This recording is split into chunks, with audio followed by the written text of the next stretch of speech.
Divide the people. Split them into quarreling factions, fighting among themselves rather than their common enemy. This is the comrades' first rule for the conquest of any country.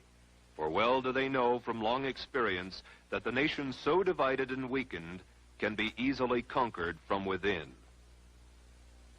The communists disdain to conceal their views and aims. They openly declare that their ends can only be attained by the forcible overthrow of all existing social conditions. The most powerful enemy can be conquered only by exerting the utmost effort and by thoroughly, carefully, attentively, and skillfully taking advantage of even the smallest rift, of every antagonism of interest among the various groups or types within the various countries. With phase one, that of dividing the population, completed, the revolutionists were ready to move into phase two of the communist blueprint for takeover. Create the appearance of popular support. In every country now part of the Red Slave Empire, the actual number of Communist Party members at the time of takeover has been less than 1% of the total population. As Lenin phrased it, communism must be built with non-communist hands. By cleverly beguiling thousands of well-intentioned people into unwittingly supporting the revolutionary program, the dedicated 1% can trick the 99% into surrendering their birthright. This they do by hiding the true communist objectives behind appealing slogans and pretended humanitarian goals. As Stalin explained, the revolutionary accepts reform in order to use it as a cover for his illegal work. After the communists have found some issue or point of difference upon which they can divide the people, get them fighting among themselves rather than their common enemy, the next step is to create the appearance of popular support for the communists' war of national liberation. They have been devastatingly successful thus far. Yet in one country after another, there have been alert, informed individuals who saw the signs, recognized the patterns of conquest, and raised their voices to warn the people. Against just such a contingency, the communists developed the third phase of their blueprint for world domination: neutralize the opposition. We can and must write in a language which sows among the masses hate, revulsion, and scorn toward those who disagree with us. A Communist Party directive issued in 1943 reads, members and front organizations must continually embarrass, discredit, and degrade our critics. When obstructionists become too irritating, label them as fascist or Nazi or anti-Semitic.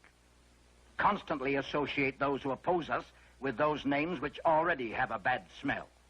The association will, after enough repetition, become fact in the public mind. The next step in the communist strategy is the most easily recognized, for it consists of the tactic of getting masses into motion, and thus precipitating mob violence. Master psychologists that they are, the communists know that once the masses are in the streets, it's not too difficult to convert an orderly demonstration into a full-scale riot. They know, too, that when rioting occurs, police and military forces of the government must move to restore law and order, and thus they have the first visible signs of revolution. Riots, demonstrations, street battles, detachments of a revolutionary army. Such are the stages in the development of the popular uprising. The official constitution and program of the Communist Party stated in 1921, the Communist Party will educate and organize the working masses for mass strikes and mass demonstrations. It is through struggles that the working masses are prepared for the final conflict for power. As these strikes grow in number and intensity, they acquire political character through unavoidable collision and open combat with the capitalistic state. Mass action culminates in insurrection and civil war. In 1964, a communist document taken from the Viet Cong stated, get the people out into the streets. Quarrels should be provoked. Youth groups are to be armed with knives and clubs, allegedly to protect themselves in a manufactured tension. In China, as in all countries, the communist appeal was aimed primarily at students, young, idealistic intellectuals, most of whom came from wealthy families who could afford to send them to school.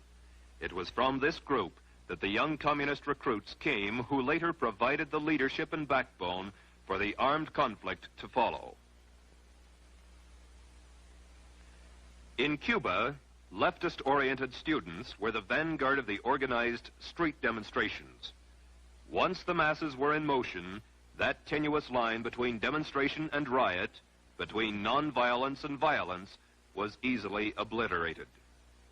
As law enforcement officers sought to restore order, police brutality became the cry of the insurgents.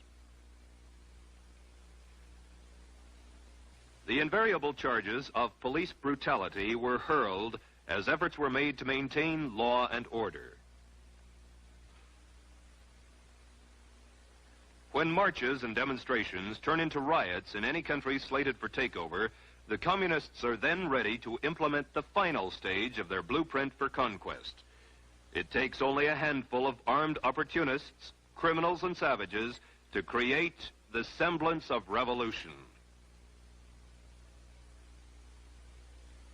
Only insurrection can guarantee the victory of the revolution. The purpose of insurrection must be not only the complete destruction or removal of all local authorities and the replacement by new, but also the expulsion of the landlords and the seizure of their lands. And so it has been, with but minor variations in one country after another. Divide the people. Create the appearance of popular support. Neutralize the opposition. Precipitate mob violence. Create the semblance of a revolution. An accurate summary of Lenin's strategy for the conquest of the world is as follows. First, we will take Eastern Europe. Next, the masses of Asia. Then we shall encircle the last bastion of capitalism, the United States of America. We will not have to attack. It will fall like overripe fruit into our hands.